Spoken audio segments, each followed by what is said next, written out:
राज्यात आता अल निनोचा परिणाम जाणवायला सुरुवात झालेली आहे। राज्यातल्या धरणांमध्ये ऑगस्टपासून पाणीसाठ्यात वाढ होणं अपेक्षित होतं, मात्र पावसानं पाठ फिरवल्यामुळे उपयुक्त जलसाठा गेल्या वर्षीच्या तुलनेत कमी झालाय। राज्यातल्या धरणांमध्ये सध्या 74% इतका पाणीसाठा आहे, मात्र गेल्या वर्षीच्या तुलनेत हा साठा 6.14% कमी आहे।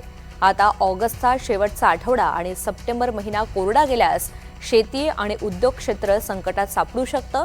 राज्यात यंदा जूनमध्ये अपेक्षित पाऊस झालेला नाही। जून महिन्यात अपेक्षित पावसाच्या तुलनेत फक्त 60.6% पाऊस झाला। जुलैमध्ये कोकण, पश्चिम महाराष्ट्रातल्या काही भागांमध्ये पाऊस झाला। राज्यातल्या अनेक भागांमध्ये अजूनही पावसाची तूट जाणवतीये।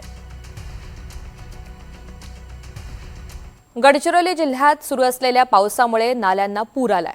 2 महत्त्वाचे रस्ते वाहतुकीसाठी त्यामुळे आता बंद करण्यात आलेले आहेत। प्रशासनाने नागरिकांनी या मार्गावरून प्रवास टाळावा आणि पर्यायी मार्गांचा वापर करावा असं आवाहन केलंय।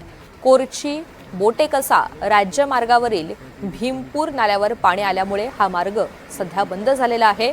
दुसरीकडे काढोली ते उराडी प्रजिमा मार्गावर पूर आल्यामुळे इथली सुद्धा वाहतूक ठप्प झाली आहे।